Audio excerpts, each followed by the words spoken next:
Do not see the Borderlands movie. Do not give them your money. We did, and we regret it. I'm Dan, and this is Marko. Welcome to the review of the worst video game movie ever. Do you think that's fair to say? I think it's very fair to say. I think it's just as fair to say that it's the worst movie that's come out in a while. I would rather watch Madam Web again. Madam Web was only 6 months ago, and we've already found a worse movie than it. I don't know how this keeps happening. I wanted this to just be Fun? I would have rather the story be good, but it was shot like dog shit. But instead, it's shot like dog shit and the story's bad. It only needed to be fun, I feel like. Because if you break down like what the games are, right? Mm-hmm. For me, at least, I come away with chaotic, gory, and pew-pew. Yeah. But like cool pew-pew. Yeah. I think the worst thing this movie does is it makes the guns not cool, whereas the guns are the whole thing in the games. The movie tries really hard to make the guns as iconic as like the game makes it. When? I mean, like they say some buzzword names. They're like Hyperion, Vladov. That's part of the weird like anti-corporate message that they put at the start of the movie. Marcus, for example, being like, oh, I never forget a gun. Yeah, he points out the guns, but they don't make the guns themselves cool. It didn't feel like anyone had a special gun. We didn't see like fire, electric, corrosive. It's missing the soul of the game. It's missing the soul. Like it feels like no one on the team cared. I did hear that this has been finished since before 2022 or during 2022, so they've been sitting on this movie for like 2 years.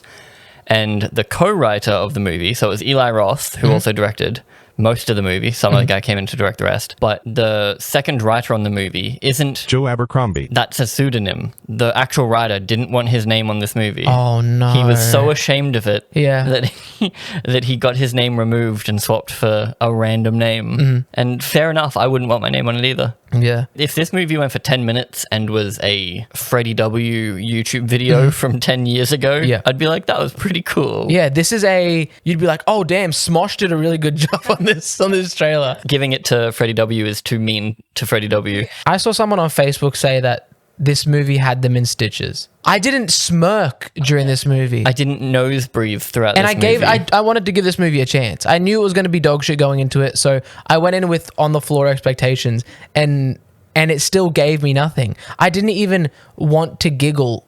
Like it didn't give me anything. First off, like casting. Eli Roth has an old woman fetish. I think I read somewhere Cate Blanchett just said she was bored and needed money. Like she was Borderlands.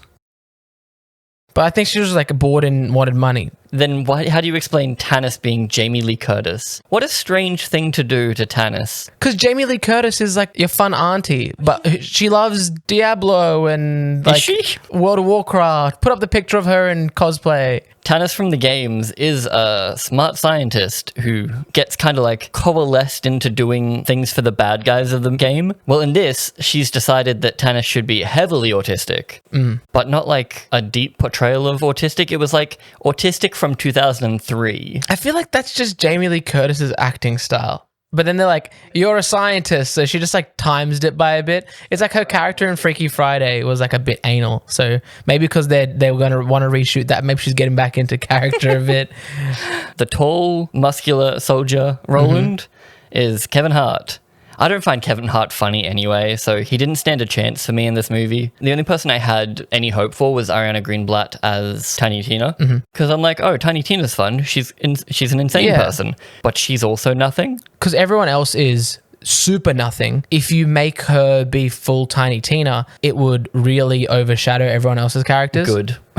I know it would have made it better, but I think when they were shooting it, they're like, uh-oh, we can't have her be too much. I don't know how many people love Claptrap, right? Like, as in, like, in the game, how many people love Claptrap? He's there to be shit on, like, you know? But in this, he's incredibly annoying. But they use him as, like, a punching bag. She shoots him a few times. He gets thrown down like a well. He gets blasted by, like, a cult of people. It's not satisfying, even though he is annoying, because I guess I'm not the one doing it. Yeah. Whereas when Claptrap is in the game and he pisses me off, you're like, die, bitch. But yes, plot. So the first game didn't really have much of a story. It has a story, but it's not the deepest thing ever. Most people like Borderlands 2 for the story. And I haven't properly played Borderlands 3, so I can't tell you anything about that one. 3 is, there's like two like Wunder kids who are like stealing siren powers to open vaults. The story wasn't good. And the game itself was pretty mid anyway. I don't remember seeing many favorable reviews. I think 2 was the last good game, which is sad. They've definitely hodgepodged some of 2, but a lot of 1. It's not like they copied the story, right?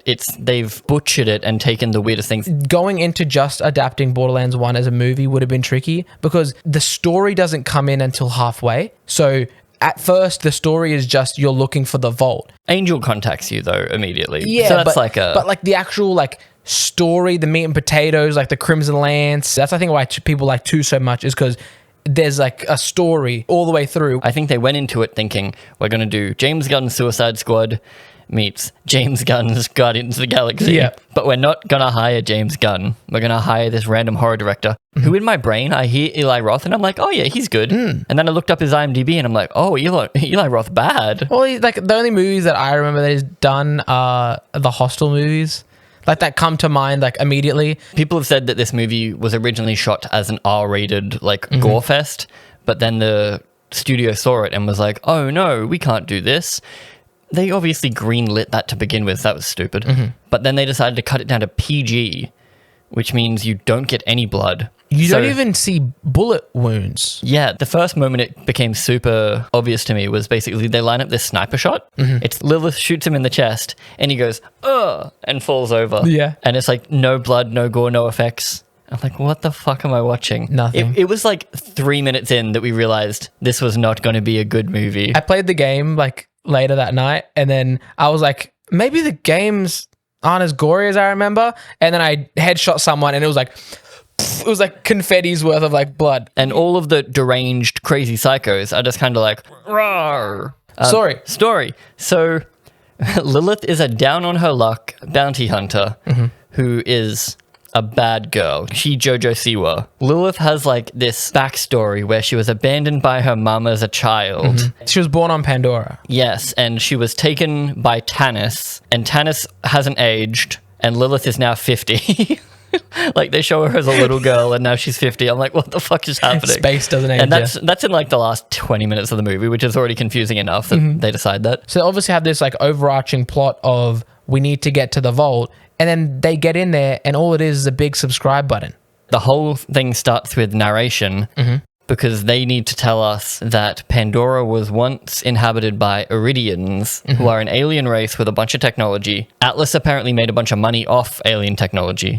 But then all their guns are normal. Like everything they have just looks really scrappy and human. Yeah. Like they have nothing cool. Atlas's company found a drop of Iridian alien blood. Yep. And he used that blood to bioengineer Tiny Tina. Yes. So Tiny Tina is the literal MacGuffin of the movie. Why is she a human, by the way? Yes. Why isn't she half? It's Jurassic Park. They had to mix in half human to get the rest. I don't know. Yeah. But that's the way, yeah, she is the MacGuffin for the whole movie until the end. And it's like, oh, the MacGuffin was inside of me all along. Correct. Because I'm the true Firehawk. In the games, if I'm remembering correctly, it just has to do with being a siren is what opens the vaults. So Tiny Tina is the only way that you can open the vault. The vault keys exist, but they're like very much like, oh, they're just in a box over there and we already have one of them. So we're just going to go get this thing. The main bad guy of the movie is Tiny Tina's dad, who is Atlas, which is one of the gun manufacturers. And he's hired the Crimson Lance, who was the main bad guy of the first game? Yes. Yes. So instead of like the Guardians of the Galaxy trying to get along as a team, everyone kind of meets up, but they have so little in common apart from the fact they want to get to the vault, but they don't argue about anything. Like there's no real tension there. There's tension for 10 seconds.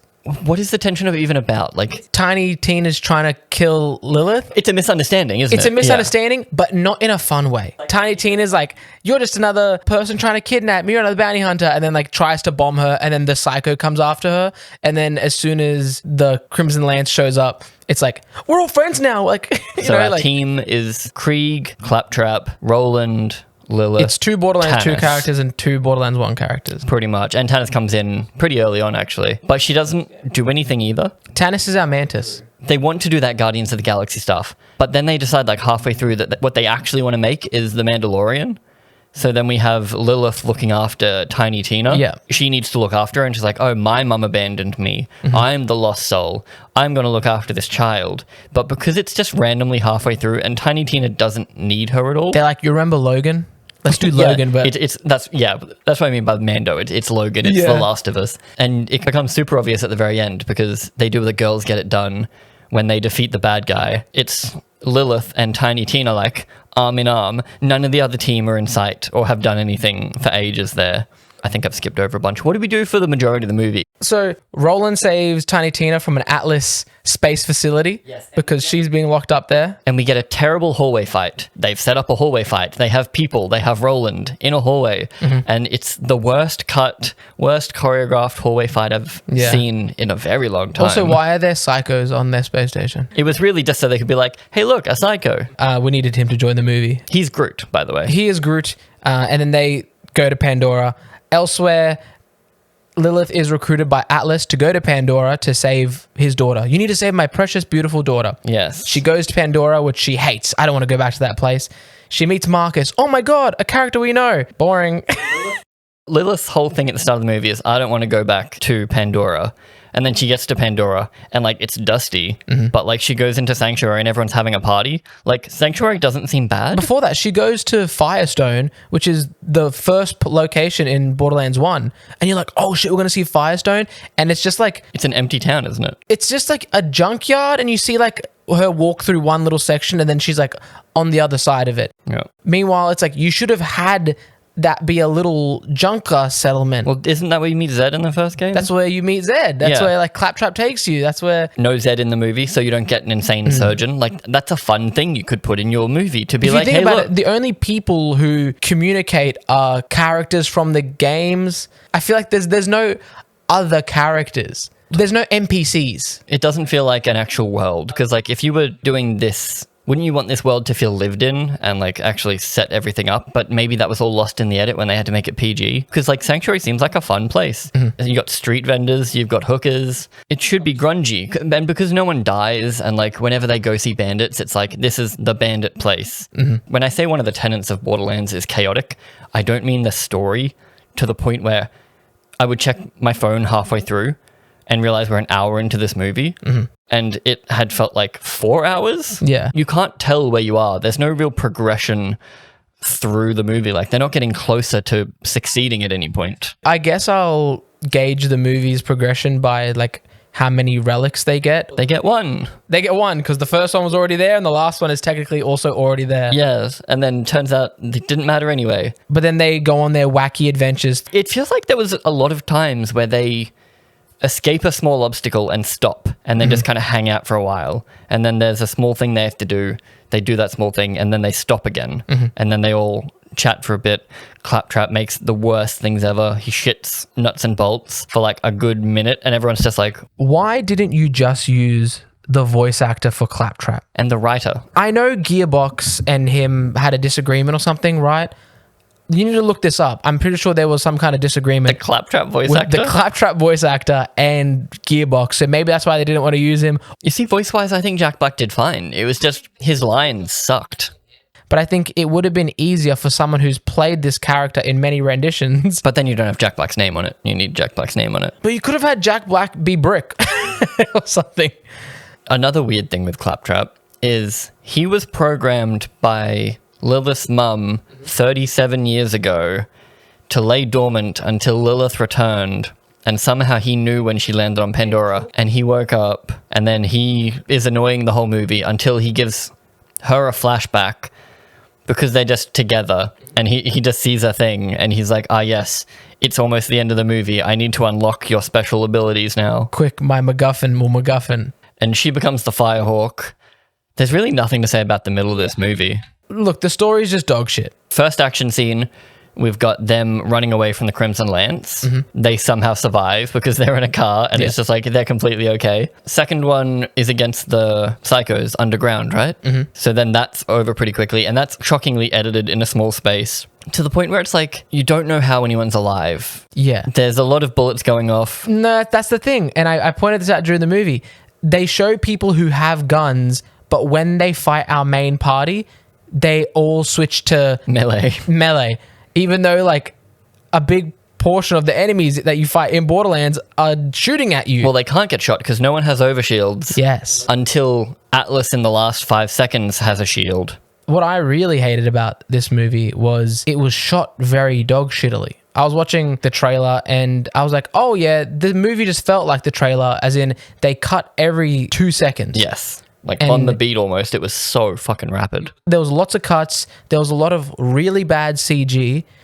The choreography wasn't good in like the fist fights or the gun fights. And there was no like one takes. There was no running long. There was no long shots. It was literally just chaos. Yeah, and again, not in a good way. Yeah, like I think that breakout scene at the start would have been really good if it was like just Kevin Hart going down a hallway, bang, bang. Or like even just like fighting the psychos and like the thing.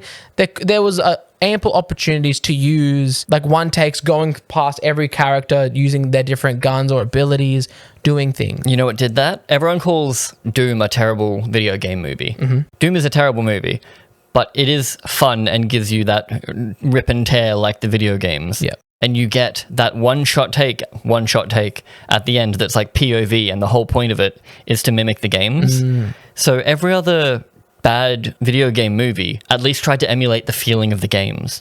We better include this thing that is the main aspect of the game. Mortal Kombat Annihilation, shit film, but at least you got fatality. Yes. And like you got the finish gore. him, yeah. And then Doom, you get the one take. And you get Carl Urban saying, Doom done took my son.